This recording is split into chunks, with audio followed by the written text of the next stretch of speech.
Europe లో భారతీయులకు free education మరిన్ని వివరాలకు Videsh consult 9676502888. Hello use welcome back to India's largest digital network Suman TV. UPI ఖాతాదారులకు శుభవార్త. యూపీఐ ట్రాన్సాక్షన్ లిమిట్ను పెంచుతూ reserve bank of India governor Shaktikant Das కీలక ప్రకటన చేశారు. ఈ సందర్భంగా యూపీఐ ద్వారా చేసే ట్రాన్సాక్షన్ల లిమిట్ను పెంచుతున్నట్లు తెలిపారు ఆయన. భారత్లో పేమెంటింగ్ విధానాన్ని సమూలంగా మార్చేసింది యూనిఫైడ్ పేమెంట్స్ ఇంటర్స్పేస్. దాన్నే సింపుల్గా యూపీఐ అని అంటుంటారు. ఇప్పుడు ఈ విధానాన్ని మరింత విస్తరించేందుకు మరిన్ని మార్పులు చేసింది ఆర్బీఐ. కొత్త సంవత్సరం సందర్భంగా ఆ మార్పులు అమల్లోకి వచ్చాయి. దేశంలో యూపీఐ వినియోగాన్ని మరింత విస్తరించేలా ఆర్బీఐ జనవరి 1 నుంచి కొన్ని కీలక మార్పులను అమల్లోకి తీసుకొచ్చింది. యూపీఐ ద్వారా చేసే ఆటోమేటిక్ చెల్లింపుల పరిమితిని 1,00,000కు పెంచుతున్నట్లు ఆర్బీఐ గతంలో ప్రకటించింది. ఇప్పుడు అదే నిర్ణయాన్ని అమల్లోకి తీసుకొచ్చింది. ప్రస్తుతం మ్యూచువల్ ఫండ్ల సబ్స్క్రిప్షన్తో పాటు కొన్ని విభాగాలకు ఈ చెల్లింపు పరిమితి 15,000గా ఉంది. అలాగే ఇప్పటి వరకు ఆసుపత్రులు, విద్యా సంస్థలకు యూపీఐ ద్వారా ఒకేసారి 1,00,000 వరకు చెల్లించేందుకు అనుమతి కూడా ఉంది. ఇప్పుడు అదే పరిమితిని 5,00,000కు పెంచుతున్నట్లు ఆర్బీఐ ప్రకటించింది. ఏడాది కంటే ఎక్కువ సమయం నుంచి యూపీఐ ఐడీలు, నంబర్లు వినియోగంలో లేకపోతే అవన్నీ కూడా డీయాక్టివేట్ కానున్నాయి. అలాగే ఇకపై యూపీఐ యాప్ల నుంచి ఎవరికి చెల్లింపులు చేసినా వారి బ్యాంకు ఖాతాలో ఉండే పూర్తి పేరు స్క్రీన్పై కనిపిస్తుంది. దాంతో తప్పుడు లావాదేవీలకు అరికట్టేందుకు ఇది ఒక మంచి సొల్యూషన్ అని చెప్పుకొచ్చారు.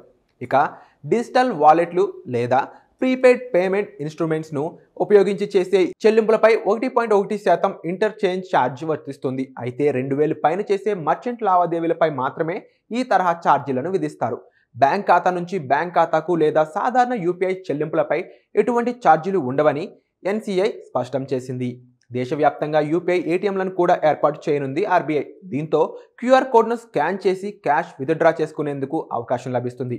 ఇక ఈ తరహా ఏటీఎంలు దశల వారీగా మన దేశం వ్యాప్తంగా మొత్తం అమల్లోకి రానున్నట్లు తెలిపారు. దేశంలో రికార్డు స్థాయిలో జీఎస్టీ వసూళ్లు నమోదవుతున్నాయి. ఒక్క డిసెంబర్ నెలలోనే 1.6 లక్షల కోట్ల పన్నులు జీఎస్టీ రూపంలో వసూలైనట్టు ఆర్థిక శాఖ ప్రకటించింది. ఆర్థిక మంత్రిత్వ శాఖ విడుదల చేసిన సమాచారం ప్రకారం ఈ ఆర్థిక సంవత్సరం ప్రారంభం నుంచి డిసెంబర్ వరకు అంటే 9 నెలల కాలంలో సుమారు 15 లక్షల కోట్ల జీఎస్టీ వసూలైంది.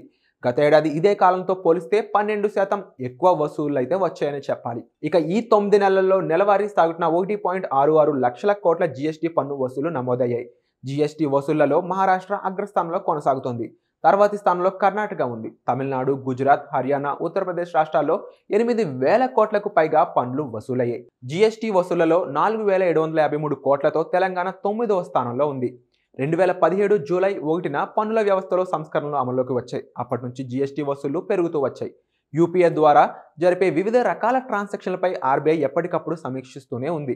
అయితే ఇప్పుడు యూపీఐ రోజువారీ ట్రాన్సాక్షన్ లిమిట్లను పెంచాలని ప్రతిపాదించారు. ఈ నిర్ణయం ఎవరైతే వినియోగదారులు హాస్పిటల్, కాలేజీల్లో పెద్ద మొత్తంలో బిల్లును చెల్లింపు చేస్తారో వాళ్ళకి వీలవుతుందని శక్తికాంత్ దాస్ తెలిపారు. బ్యాంక్ ఖాతాదారులు cable bills, mobile bills, OTT subscription, ఇతర నిత్యావసరాలకు చెల్లింపులు జరుపుతుంటారు. వాటిని రికరింగ్ ట్రాన్సాక్షన్ అంటుంటారు. సాధారణంగా బ్యాంకులు అందించే డెబిట్ కార్డ్, క్రెడిట్ కార్డ్ ద్వారా ఈ రికరింగ్ పేమెంట్స్ నమోదవుతుంటాయి.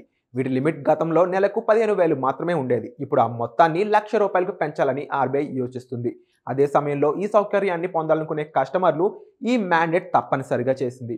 ఈ మ్యాండేట్ ఏంటంటే ఈ మ్యాండేట్కి సంబంధించి ఒక ఫారం ఆన్లైన్లో అందుబాటులో ఉంటుంది. ఉదాహరణకు ఈ మ్యాండేట్ ఆన్లైన్ ఎస్బీఐ అని గూగుల్ సెర్చ్ చేస్తే ఎస్బీఐ అధికారిక వెబ్సైట్లో ఒక లింక్ ఓపెన్ అవుతుంది. అక్కడ చూపించిన వివరాల్ని పొందుపరచాల్సి ఉంటుంది. ఇక ఈ మ్యాండేట్ కోసం తప్పనిసరిగా బ్యాంక్ అకౌంట్ లింక్ చేసిన ఆధార్ కార్డ్, ఫోన్ నెంబర్ తప్పనిసరి. ఈ విధానంలో బ్యాంక్ అడిగిన మరిన్ని వివరాలని ఖాతాదారులు అందించాల్సి ఉంటుంది. అనంతరం రికరింగ్ పేమెంట్స్ను 1,00,000 రూపాయల వరకు వాళ్ళు చేసుకోవచ్చు అన్నమాట. సో ఆర్బీఐ చేసిన ఈ 2 అప్డేట్స్పై మీ అభిప్రాయం ఏంటో కామెంట్ సెక్షన్లో మెన్షన్ చేయండి. Thank you so much.